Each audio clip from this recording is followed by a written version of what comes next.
Hello everyone, welcome to Elementary Gyan. Today we are going to discuss Rutherford's experiment which led to the downfall of Thomson's atomic model. तो atom के अंदर electrons, protons and neutrons की discoveries के बाद ये पता लगा कि एटम जो है वो डिविजिबल है और इन 3 सब एटमिक पार्टिकल्स से मिलकर बने होते हैं. एंड देन ये 3 सब एटमिक पार्टिकल्स एटम्स के अंदर किस तरह से अरेंज्ड रहते हैं, उनकी पोजीशन क्या होती है, ये पता लगाने के लिए साइंटिस्ट ने एक्सपेरिमेंट्स किए. एंड उन एक्सपेरिमेंट्स पर बेस्ड कुछ मॉडल्स सजेस्ट किए गए जिन्हें कहा जाता है एटॉमिक मॉडल्स.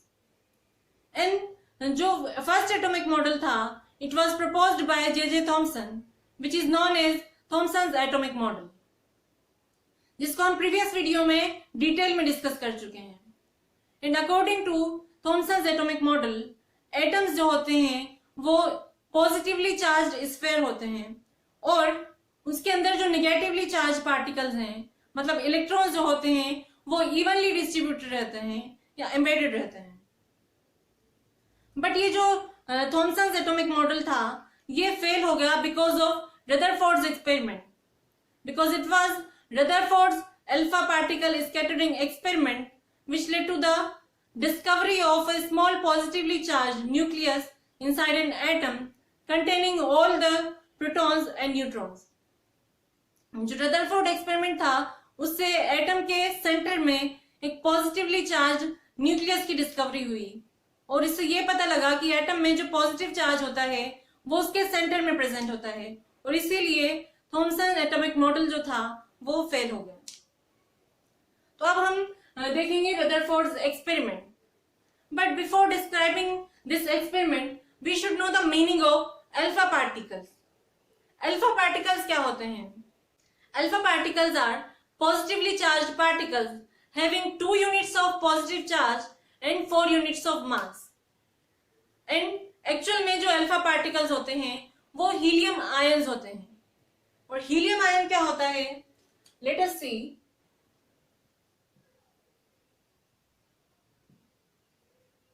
ये क्या है? एक हीलियम एटम है. इसको इस तरह से डिनोट करते हैं, मतलब ये जो 2 इसकी सबस्क्रिप्ट में है, ये क्या है? इसका एटॉमिक नंबर है. और सुपरस्क्रिप्ट में जो 4 है, ये क्या है? इसका एटॉमिक मास. तो हम ये जानते हैं किसी भी एटम का एटॉमिक नंबर जो है वो क्या रिप्रेजेंट करता है? उसमें प्रेजेंट नंबर ऑफ प्रोटॉन्स. और हम ये भी जानते हैं कि किसी न्यूट्रल एटम में जितने नंबर ऑफ प्रोटॉन्स होते हैं उतने ही उसमें इलेक्ट्रॉन्स होते हैं. मतलब ये जो हीलियम एटम है, इसमें क्या है? 2 इलेक्ट्रॉन्स हैं. अब जब ये हीलियम एटम 2 इलेक्ट्रॉन्स को डोनेट कर दे तो ये क्या बन जाएगा? Helium ion having 2 units of positive charge. और इसी हीलियम आयन को क्या कहा जाता है? Alpha particle. और क्योंकि इसमें 2 ही इलेक्ट्रॉन्स प्रेजेंट हैं, तो जब ये 2 इलेक्ट्रॉन्स को डोनेट कर देगा तो क्या बचेगा? सिर्फ हीलियम का न्यूक्लियस. और इसीलिए कहा जाता है that alpha particles are the nuclei of helium atom. तो अल्फा पार्टिकल्स की प्रॉपर्टीज क्या होती हैं, ये हम डिस्कस कर लेते हैं. एक्चुअल में जो अल्फा पार्टिकल्स होते हैं, they are highly moving particles having considerable amount of energy and they can penetrate through matter up to some extent. ये मैटर को पेनिट्रेट कर सकते हैं. इन जो अल्फा पार्टिकल्स होते हैं, इनको ऑब्टेन किया जाता है फ्रॉम रेडियो एक्टिव एलिमेंट्स. अब रेडियो एक्टिव एलिमेंट्स क्या होते हैं? रेडियो एक्टिव एलिमेंट्स ऐसे एलिमेंट्स होते हैं जिनका जो न्यूक्लियस होते हैं वो अनस्टेबल होते हैं, मतलब वो स्टेबल नहीं रहते हैं. और स्टेबिलिटी को अचीव करने के लिए ये ब्रेक डाउन हो जाते हैं. और जब ये ब्रेक डाउन होते हैं तो इनमें से कुछ रेज निकलती हैं और उन्हीं में से एक होती हैं अल्फा रेज, जिनमें अल्फा पार्टिकल्स प्रेजेंट होते हैं. तो ये जो अल्फा पार्टिकल्स हैं, इनको ऑब्टेन किया जाता है रेडियो एक्टिव एलिमेंट्स से. रेडियो एक्टिव एलिमेंट्स के बारे में हम डिटेल में हायर क्लासेस में डिस्कस करेंगे. अभी के लिए हमें बस ये पता रखना है कि जो अल्फा पार्टिकल्स होते हैं वो हीलियम के न्यूक्लियाई होती है, हीलियम एटम की, और ये रेडियो एक्टिव एलिमेंट्स से एमिट होते हैं. और दूसरी चीज जो रदरफोर्ड एक्सपेरिमेंट में यूज की गई थी वो थी एक गोल्ड फॉइल. गोल्ड फॉइल क्या होती है? गोल्ड तो हम सभी जानते हैं कि एक मेटल होता है, और मेटल जो ये जो गोल्ड मेटल होता है इसकी प्रॉपर्टी होती है कि इसकी हाईएस्ट मेलेबिलिटी होती है, मतलब इसकी बहुत ही थिन शीट्स बनाई जा सकती हैं। और यहाँ पर ये जो रदरफोर्ड एक्सपेरिमेंट था इसमें जो शीट यूज की गई, मतलब गोल्ड फॉइल यूज की गई, वो थी अबाउट 100 नैनोमीटर उसकी थिकनेस थी। नैनोमीटर क्या होता है? 10⁻⁻9 मीटर के इक्वल। अब इसको हम सिंप्लीफाइड करके इस तरह से लिख सकते हैं 1/10⁻9। दैट मीन्स 10⁻⁷ मीटर की थिकनेस थी उस गोल्ड फॉइल की। तो क्योंकि गोल्ड जो है हाईएस्ट मेलेबल मटेरियल मेटल होता है, इस वजह से यहाँ पर गोल्ड की फॉइल यूज की गई थी। अब हम देखते हैं कि वो एक्सपेरिमेंट जो था रदरफोर्ड का वो क्या था।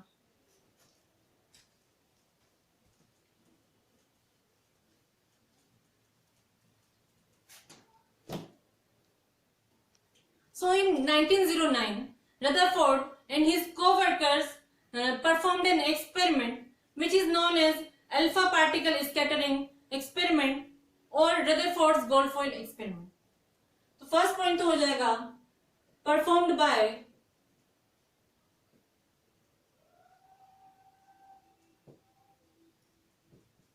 Rutherford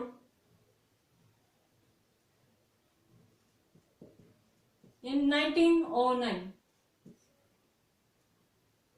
and it is known as alpha particle, और अल्फा पार्टिकल के लिए सिंबल यूज किया जाता है ये स्कैटरिंग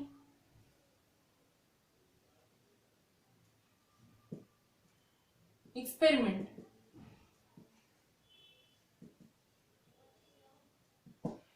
तो ये जो अल्फा पार्टिकल स्कैटरिंग एक्सपेरिमेंट था इसका अपैरेटस कैसा था, लेट अस सी।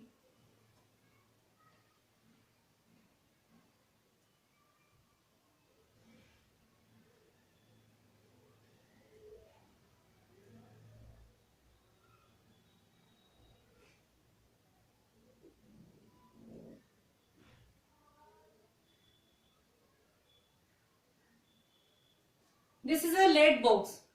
लेड ब्लॉक इसलिए यूज किया गया जिसके अंदर रेडियो एक्टिव एलिमेंट को रखा गया है जहां से अल्फा पार्टिकल्स एमिट होने हैं।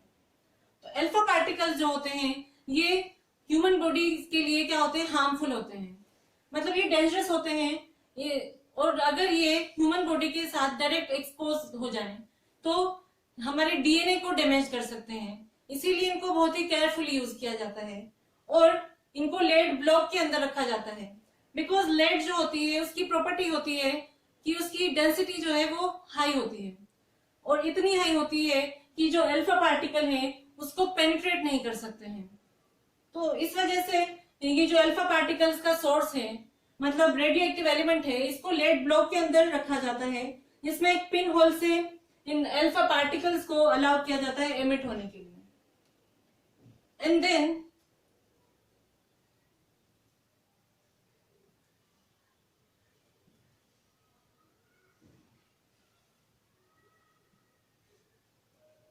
एक लेड की प्लेट यहां पर रखी गई थी जिसमें एक होल था। उसके बाद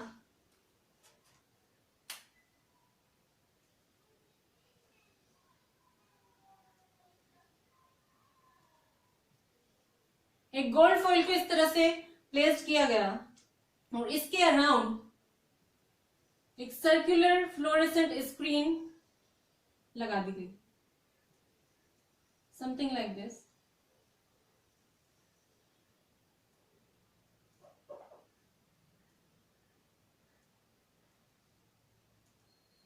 ये जो स्क्रीन थी इसको जिंक सल्फाइड से कोट कर दिया गया था ताकि ये जो अल्फा पार्टिकल गोल्ड फॉइल पर आके स्ट्राइक करेंगे तो इसमें से जो वो गोल्ड अल्फा पार्टिकल्स पेनिट्रेट होंगे तो स्क्रीन पर ग्लो प्रोड्यूस होगा, इसीलिए इसको जिंक सल्फाइड से कोट कर दिया गया।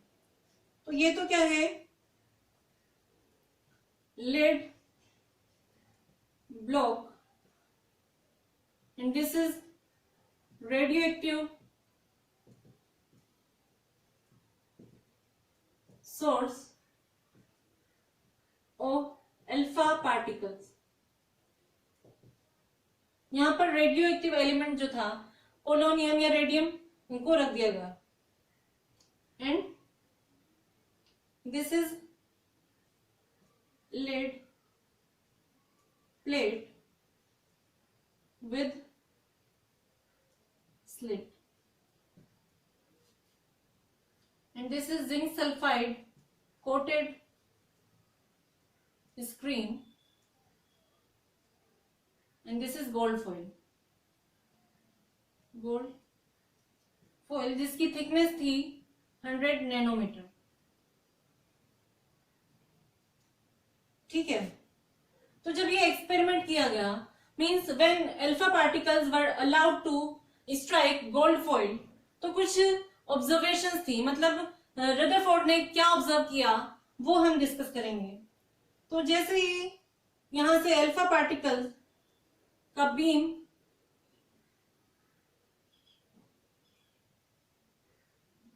एमिट हो रहा था,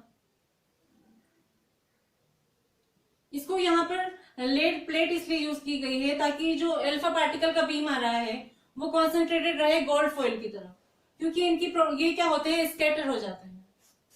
इसीलिए यहाँ पर एक होल रखा गया है ताकि इस होल में से अल्फा पार्टिकल का बीम जो है वो एमिट होकर कहाँ स्ट्राइक करे, गोल्ड फॉइल पर।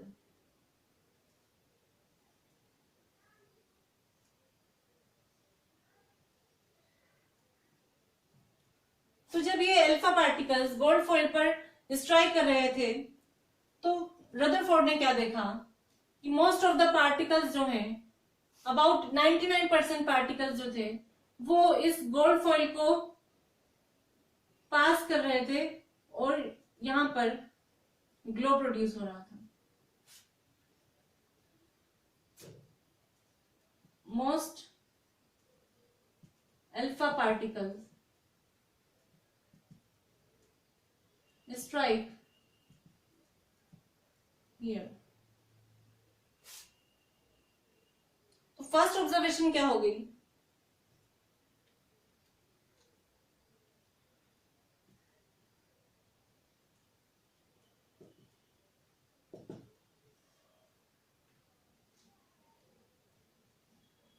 Most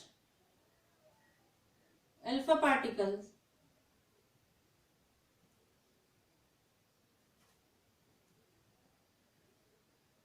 passed through the gold foil undeflected। And जो सेकेंड ऑब्जर्वेशन था वो क्या था कि कुछ अल्फा पार्टिकल्स जो यहां से एमिट हो रहे थे वो कुछ एंगल पर डिफ्लेक्ट हो जाते हैं गोल्ड फॉइल से टकराकर, और इस तरह से यहां ग्लो प्रोड्यूस करते हैं। Few alpha particles strike here. तो सेकेंड ऑब्जर्वेशन तो क्या हो गई, few alpha particles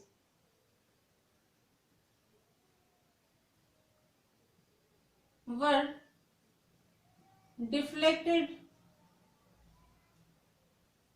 by small angles।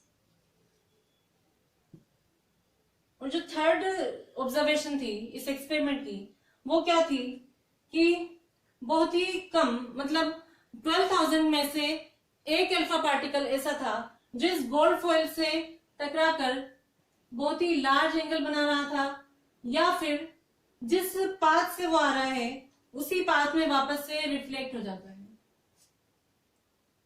Third observation क्या हो गई, very few alpha particles 1 in 12,000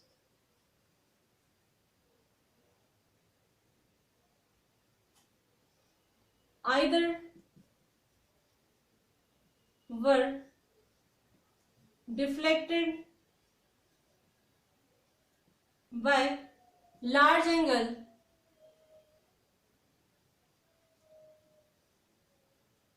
or actually were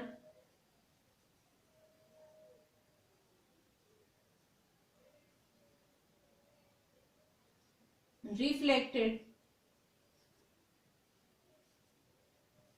back along their path.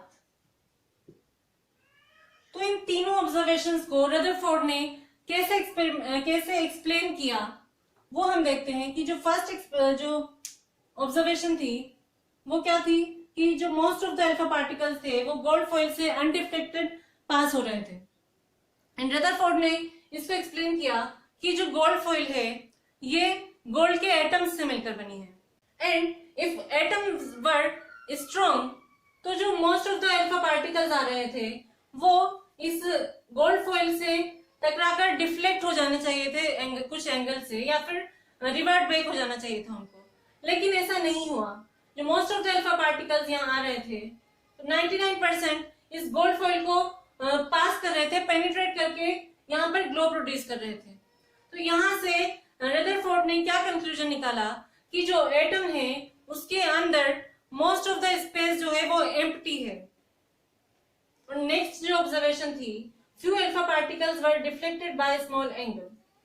इसको रदरफोर्ड ने ऐसे एक्सप्लेन किया कि अल्फा पार्टिकल्स क्या होते हैं, पॉजिटिवली चार्ज पार्टिकल्स, और हम ये जानते हैं कि पॉजिटिव चार्जेस मतलब लाइक चार्जेस के बीच में रिपल्शन हो रहा है। तो यहाँ पर ऐसे ही देखने को मिला कि जब positively charge alpha particles gold atom की तरफ स्ट्राइक होने आ रहे थे तो वो कुछ एंगल से डिफ्लेक्ट हो गए, मतलब यहाँ पर रिपल्शन हुआ पॉजिटिव और पॉजिटिव चार्ज के बीच में। और यहीं से जो न्यूक्लियस की थी डिस्कवरी हुई, ये पता लगा कि एटम के सेंटर में पॉजिटिवली चार्ज न्यूक्लियस प्रेजेंट है। और जो थर्ड ऑब्जर्वेशन थी, फ्यू अल्फा पार्टिकल्स जो लार्ज एंगल से डिफ्लेक्ट हो रहे थे या फिर वापस से अपने जहां से वो एमिट हो रहे हैं उस तरफ रिफ्लेक्ट हो रहे थे।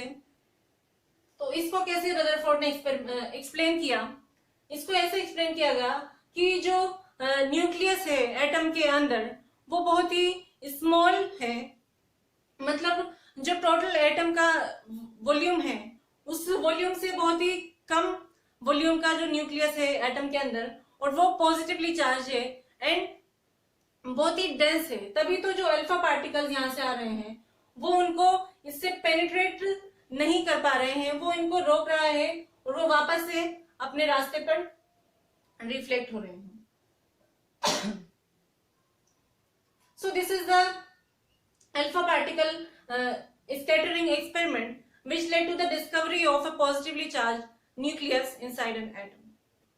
और रदरफोर्ड ने इस एक्सपेरिमेंट पर बेस्ड एक मॉडल दिया जिसको बोला जाता है रदरफोर्ड्स एटॉमिक मॉडल, जिसको हम नेक्स्ट वीडियो में डिस्कस करेंगे। सो आई होप आपको ये रदरफोर्ड एक्सपेरिमेंट समझ में आ गया होगा। अगर आपको इससे रिलेटेड कोई भी डाउट हो तो आप कमेंट सेक्शन में कमेंट करके पूछ सकते हैं। और अगर आपको मेरी वीडियो अच्छी लगी हो तो please like, comment and share my video and also subscribe to my channel elementary ज्ञान। Now I'll see you in the next video with the next topic, that is Rutherford's atomic model. Till then, keep learning and thanks for watching.